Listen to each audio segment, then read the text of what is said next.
What up, world? Established Rich coming right back at you. See, this right here, this whole 1090 Jake calling Larry Hoover a snitch thing, nah, that ain't it. That ain't never been it. And if you from the culture, truly from it, then you already know why. We gotta talk. Because I'm sitting back watching a white man who did a little bit of time behind bars, suddenly acting like he's the compass of street code violations in the black community. Come on, dawg. Like our pain is just data for his channel. And now you got the nerve to come for Larry Hoover? Look, we're not talking about no random name from down the block. We're talking about a man who, right or wrong, is a symbol in our community. A name tied to leadership, structure, history. A man who has done wrong, yes, but also tried to do right. And you, a white dude from Florida, got the nerve to call him a snitch off information from the newspaper. Man, come on. And look, I'm not saying Larry Hoover didn't do wrong. He did. And I ain't saying he deserves a medal. But what I am saying is this: you don't get to be the judge. Not when you profit off the same culture that you was never born into. Not when you turning black mugshots into monetization. Not when you've been eating off our downfall for years. What you're doing, Jake, is not accountability. It's exploitation. And there's a difference. I'm gonna say this first and foremost, and with all due respect. If you weren't born in the 50s or the 60s or are a direct relative of Larry Hoover, I don't give what you have to say. But it's very interesting that this paperwork came out of nowhere, right? I don't know who had it. If the Stones was holding it, I don't know if somebody was waiting for it, right?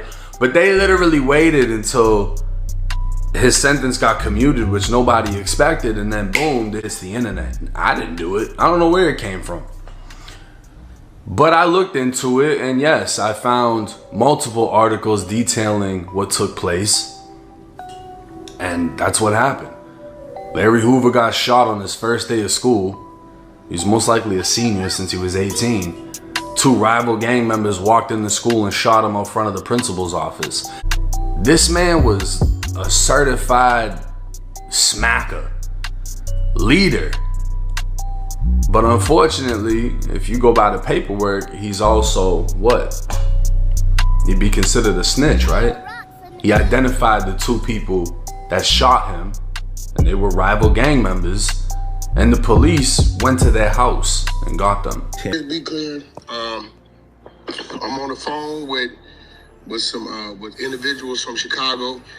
Not just individuals, but one of the individuals that was involved in this shooting that happened with Larry Hoover, where people are running around with the narrative that Larry Hoover told on these individuals.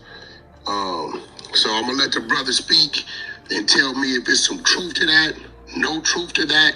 My disposition is newspaper article is not looked at as legal documents, so I've been standing against it. So I'm gonna let the brother speak, let y'all know who he is. We all see the names that was posted on the internet about the shooters, and he gonna tell us what his facts of how this situation went, what they are.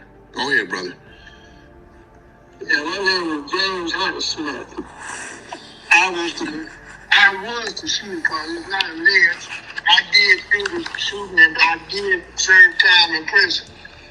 But it wasn't at the behest of Larry Hoover. Larry Hoover never told me. Matter of fact, there was over 100 people in the hallway, so there wasn't no way everybody knew I did it.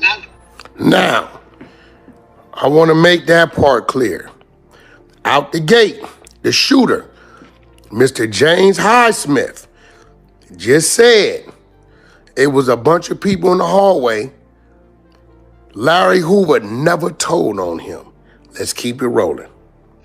They didn't need Larry Hoover to tell. First of all, and secondly, and more importantly, is that it wasn't the whole narrative that the newspaper had and a lot of people was repeating in a lot of books never did happen like that. Lil Longstreet wasn't with me, he was down the hallway. And nobody tell me to burn that van. Two girls came and told me that they was coming down there to jump on me, but I could have left, but I had a pistol, so I waited for them. And that's what happened. He said the other individual that was named in the newspaper article, where they said he told James burn Larry Hoover, said that never happened. Dude was way down the hallway somewhere. He said two girls told him they called Larry and them to come jump on him. So instead of leaving, he had a pistol, so he waited on them to show up. And when they showed up, he got busy. Let's keep it going. Got you. So y'all had y'all personal issues, regardless of what it was. You was the shooter. It was a bunch of people in the hallway that probably gave description of probably who you was or saw whatever it was they saw.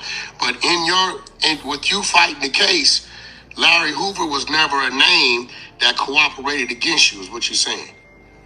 I'm saying that, plus, he couldn't have never cooperated with me because I already pleaded out. You know, and the paperwork is that Larry Hoover never made a statement, period.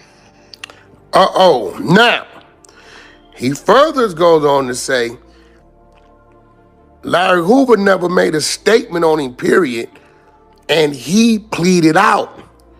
Wasn't no statement there. Let's keep it rolling. Again, supporting what I thought happened, that with this whole newspaper article, they putting what they want to put in there. Remember, man, like, information to tear you down. They try to do it to me every day. If I wasn't a strong individual I was, I'd have been ran off the internet.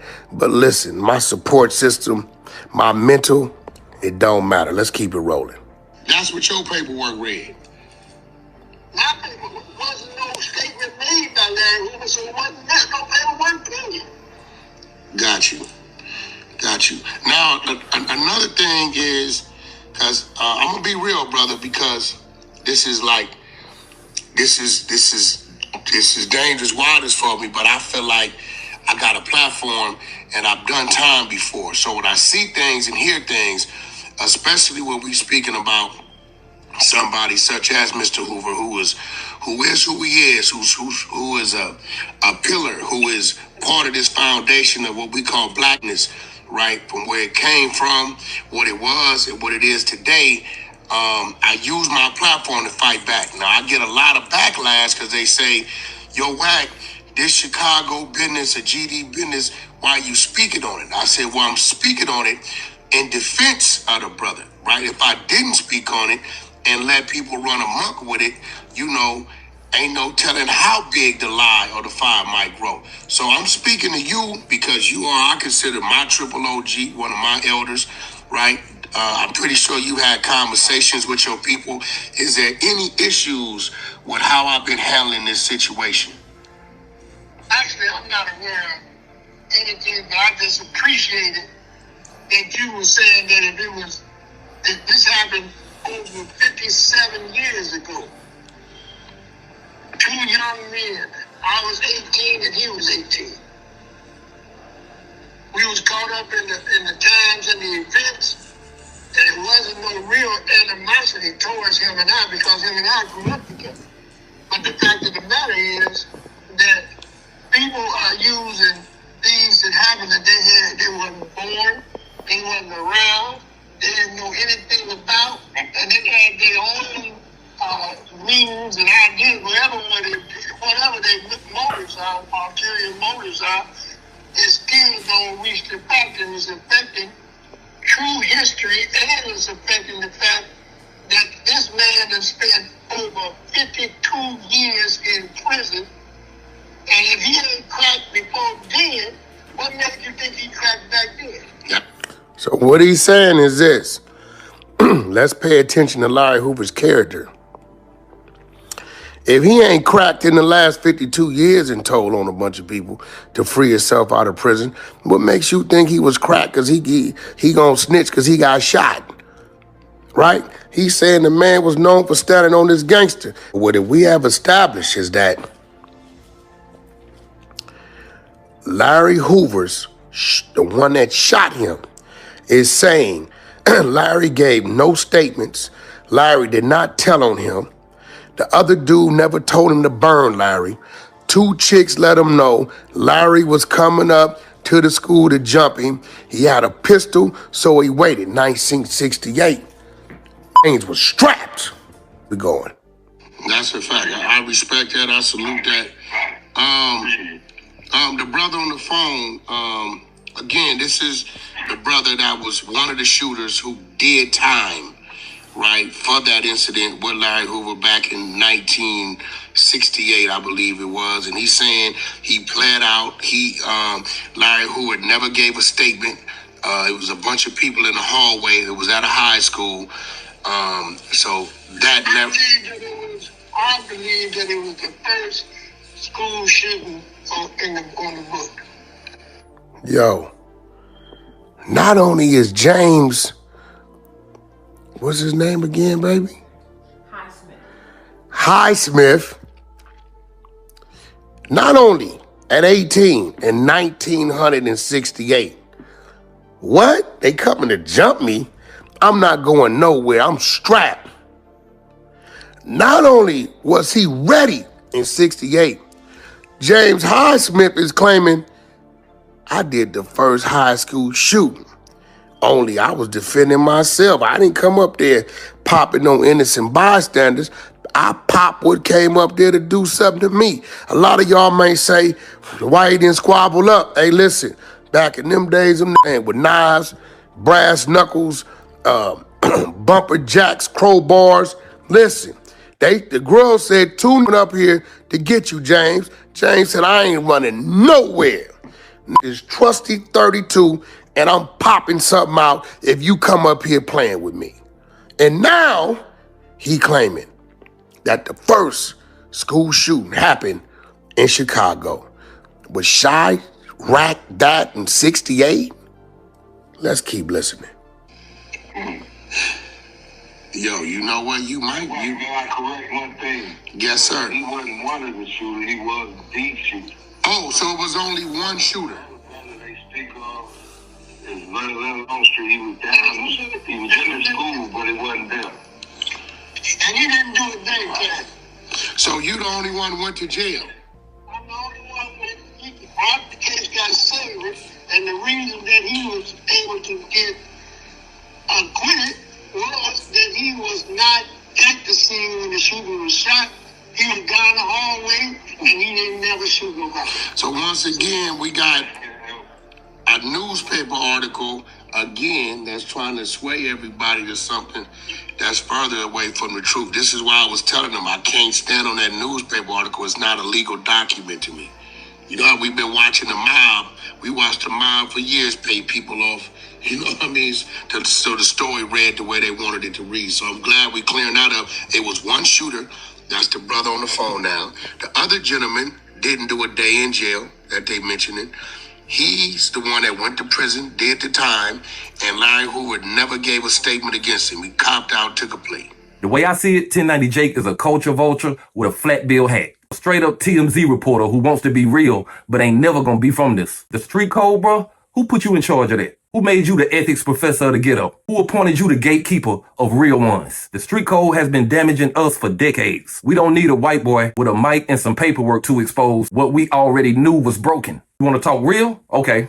The no snitching code has been weaponized against black people for decades. Used to keep our mouths shut while our communities bleed. Used to protect killers while mothers bury their sons. Used to glorify silence while the system profits off our destruction. And now, ironically, you using that same code to put black men on blast for clout. And what makes it worse is you have built your entire name off that. Your entire platform is just exposing black folks, young, old, dead or alive, for violating a code that has killed more of us than it has helped. But you stay quiet on white folks in the system. You ain't doing docu-series on dirty cops. You ain't putting paperwork on white judges, prosecutors, snitches in the feds who look like you, because your content is not balanced, it's targeted. And I'm telling you now, that road ain't gonna end well for you. You think this is just YouTube. You think this is just internet drama, but you putting your name in places that ain't safe. Some of these men you talking about, they got family. They got respect in circles that you will never be welcomed in. And the internet might let you talk, but the streets never forget. Now let me be clear, this is not a threat. This is not no beef. This is not me saying he should be touched. What I'm saying is you need to stop acting like you're untouchable, because this game you playing is real for us. And when you cross that line, when you go from commentary to character assassination, you ain't just stepping on toes. You spitting on legacies. You disrespecting people's father, people's brothers, people's uncles who made mistakes but still stood for something. Larry Hoover is not beyond criticism, but he damn sure deserves for that criticism to come from someone who understands the impact of what they're saying, not some dude who sees this as content. We gotta stop letting outsiders profit off our dysfunction. And to the people who watch him, who share his videos like scripture, who think 1090 Jake is some kind of hero, ask yourself, why are you so entertained by seeing another black man exposed? Why you keep giving views to a channel built on black pain? That's not accountability. That's addiction to violence, to scandal. And that's what we gotta break. Now I'm gonna say this and I'm gonna be done. 1090 Jake, you out of pocket. And if you really want to help this culture, shut up sometimes. Listen, learn. Don't just dig up files, dig up solutions. But hey, that's just my opinion. What's yours? Like, comment, subscribe, establish rich. I'll be back with another one. Peace.